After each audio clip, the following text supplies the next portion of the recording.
Vamos a continuar con este tema de los minerales del suelo, viendo un poco cómo es la estructura cristalina de los minerales. Entonces, los elementos que vimos en las primeras clases, oxígeno, hidrógeno, etcétera, se agrupan para formar unidades estructurales básicas que las vamos a ver más adelante cuáles son esas unidades estructurales. La mayoría de los constituyentes son cationes y solo tenemos como aniones el oxígeno y el oxidrilo. Todos los cationes que forman los minerales se encuentran rodeados de aniones, de esos oxígenos y oxidrilos, formando unas unidades básicas que son los tetraedros y los octaedros. También puede haber otras unidades como cubos, pero las principales son los tetraedros y los octaedros. Y esa estructura se va a formar según el tamaño relativo del catión respecto al anión. Existen muchos factores que determinan la estructura cristalina de un mineral. Entre ellos tenemos la estequiometría, el tipo estructural y las condiciones físico-químicas de formación. La relación del radio del catión entre el radio del anión, los componentes de los minerales, el radio iónico y el número de coordinación, el radio iónico en solución, la polarización iónica, la electronegatividad, el isomorfismo o diadogia y el potencial iónico. Estos aspectos los vamos a ver con más detalle en un foro sobre la estructura cristalina y los factores que lo afectan. Ahora, de las estructuras básicas que mencionamos anteriormente, tenemos los tetraedros de silicio. Estos tetraedros de sílice o de silicio están formados por un átomo de silicio que está en el medio, o un ion silicio en el medio, rodeado de átomos de oxígeno. Esta estructura tiene 4 lados y por eso se llama tetraedro. Estas estructuras pueden compartir oxígeno con otro tetraedro y forman lo que llamamos las láminas de tetraedro, como la vemos acá en esta figura. Todos esos tetraedros unidos compartiendo oxígeno formarían lo que llamamos la lámina. Lo importante de esta estructura es que tiene en el medio un átomo de silicio con una carga más 4. Por otro lado están los octaedros. El nombre octaedro viene de que tiene 8 lados o 8 caras. Acá tenemos un aluminio con carga más 3 rodeada de átomos de oxígeno. Igualmente, estos octaedros pueden compartir oxidrilos y se forma la lámina de octaedro. Estas son las dos estructuras básicas, las que vamos a conseguir en la mayoría de las arcillas, los tetraedros y los octaedros. Entonces, la combinación de esas estructuras básicas es lo que da origen a las láminas de arcillas de los diferentes tipos. Las arcillas tienen unas características, por ejemplo, son o están presentes en la fracción más fina, la fracción coloidal del suelo, de tamaño coloidal. Presentan una carga negativa residual, la mayoría. Presentan cierta plasticidad cuando se mezclan con agua. Son altamente resistentes a la meteorización o alteración porque son minerales secundarios. Están constituidos por las unidades estructurales básicas, tetraedros y octaedros en diferentes combinaciones, y las láminas se unen para formar unidades estructurales compuestas por el apilamiento de las diferentes láminas. Y las diferencias se deben principalmente, las diferencias entre una y otra, a la cantidad y tipo de sustituciones isomórficas que se presenten en la estructura. Vamos a ver que las sustituciones isomórficas es el principal mecanismo de formación de cargas negativas de las arcillas. Aquí tenemos, por ejemplo, una arcilla de tipo 1 a 1. El nombre 1 a 1 se debe a que tiene una capa de tetraedro, que es la capa que vemos arriba, con el átomo de silicio en el medio de la estructura y una capa de octaedros con el átomo de aluminio en el medio. Esa combinación de una capa de tetraedro con una capa de octaedro es lo que le da el nombre de arcillas de tipo 1 a 1. Fíjense acá que como hablamos de que se pueden apilar las láminas, una lámina se puede apilar encima de la otra y en este caso la unión entre una lámina 1 a 1 con otra lámina 1 a 1 se realiza a través de puentes de hidrógeno. Y eso hace que esta estructura sea una estructura muy compacta que no tienda a expandirse ni contraerse. Entonces, en resumen, las arcillas 1 a 1 tienen en su estructura una lámina de tetraedros por una lámina de octaedros. Eso formaría una lámina 1 a 1.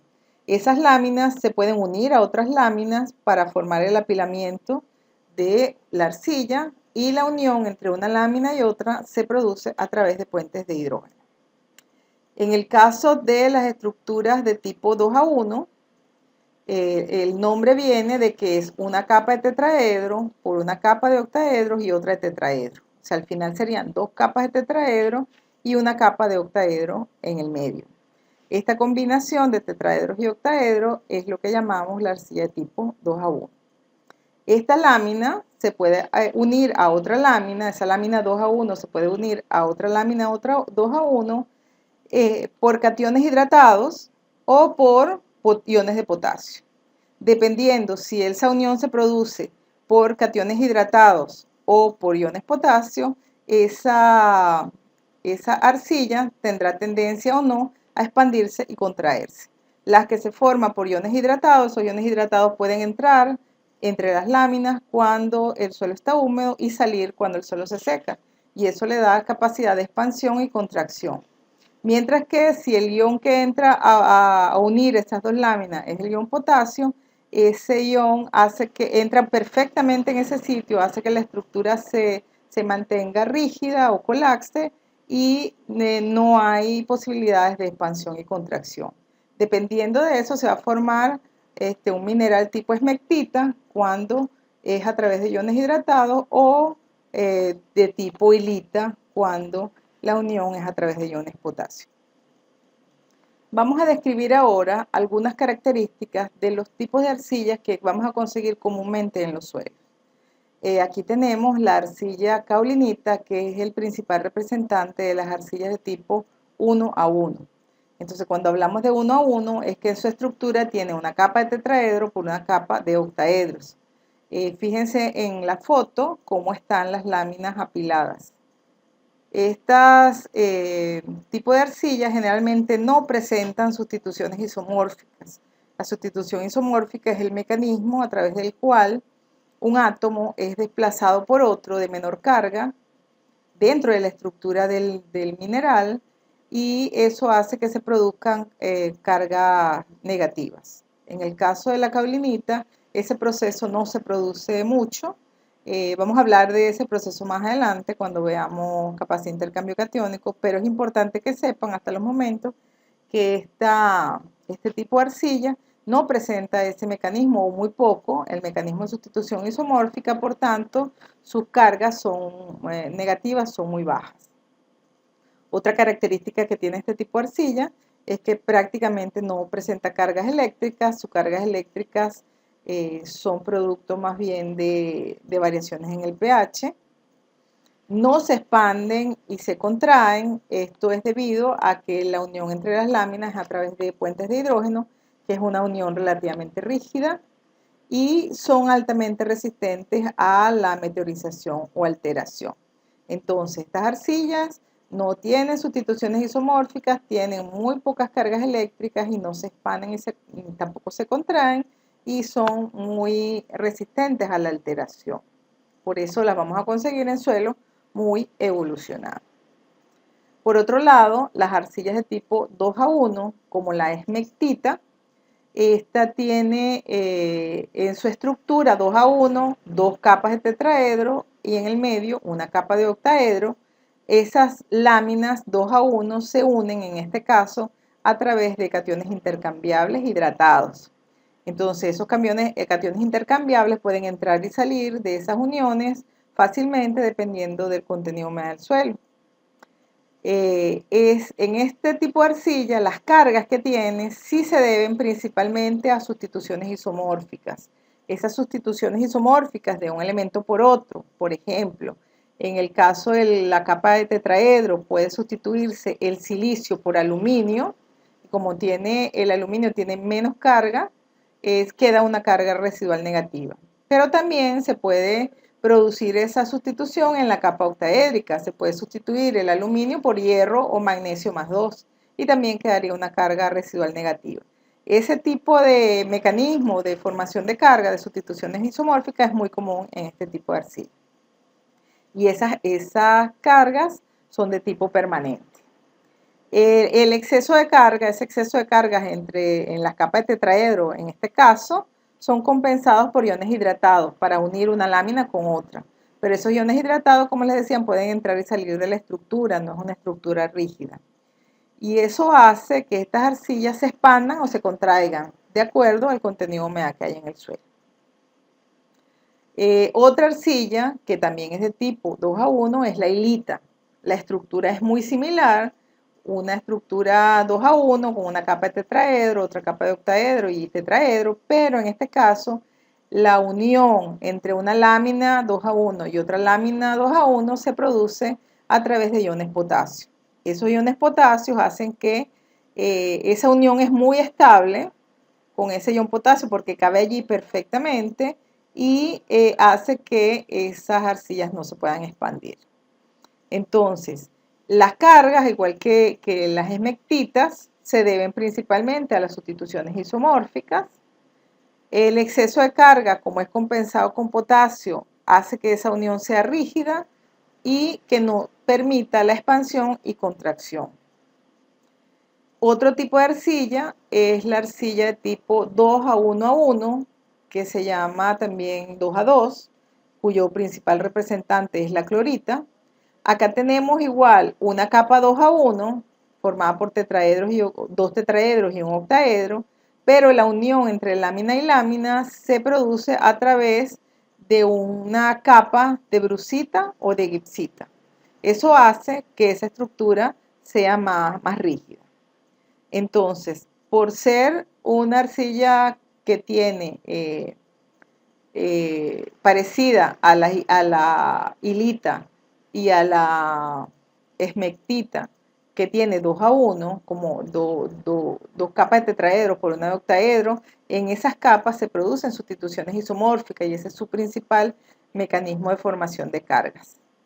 Pero como el exceso de carga entre una lámina y otra es compensado por un mineral que es la gipsita o la brucita, eso hace que esa estructura sea rígida y no se expande ni se contrae, al igual que la hilita.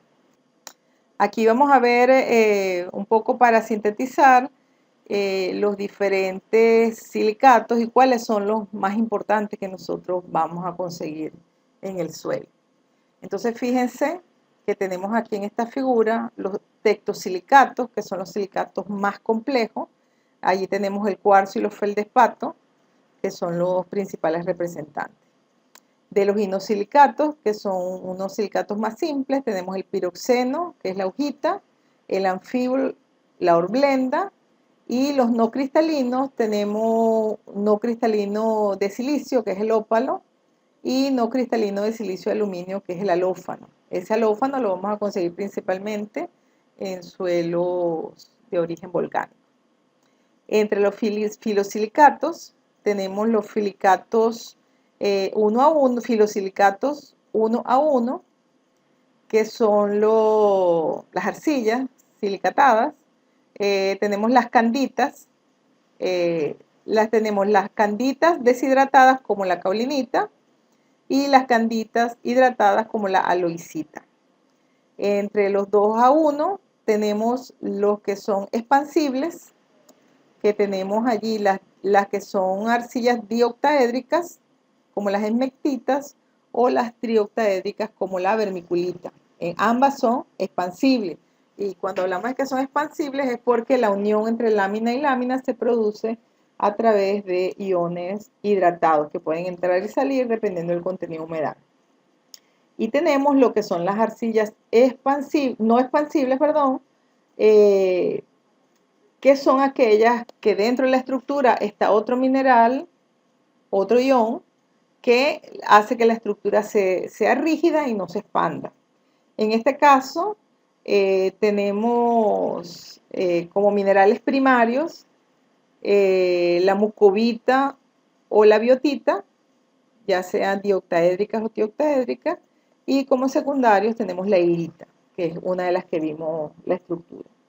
Y las arcillas 2 a 1 a 1, el representante principal es la clorita, que también se puede llamar arcilla 2 a 2. Como resumen de esta clase tenemos que los elementos más comunes en la corteza terrestre son el oxígeno y el silicio, y entre los dos representan como el 73% en base a peso de todos los elementos que abundan en la corteza terrestre. Por eso, los principales componentes de la corteza terrestre son los silicatos. Que según su origen, los minerales los podemos clasificar en primarios o secundarios. Que los minerales secundarios más importantes son las arcillas, que se clasifican en 1 a 1, 2 a 1 o 2 a 1 a 1, y esto es según la combinación de tetraedros y octaedros en las unidades laminares. Bien importante que distingamos cuáles son los 10 principales minerales que vamos a conseguir en el suelo. Tenemos cuarzo, feldespatos y micas, que son minerales primarios. Tenemos la calcita, que puede ser primario o secundario. Tenemos la caulinita, la esmectita y la vermiculita y la hilita, que son minerales secundarios. Y tenemos la goetita y gipsita, que son óxidos de hierro o aluminio. Y por último tenemos que la mayoría de las propiedades del suelo están determinadas por el tipo y por la cantidad de minerales que lo componen. Bueno, muchas gracias. Nos vemos en otra oportunidad.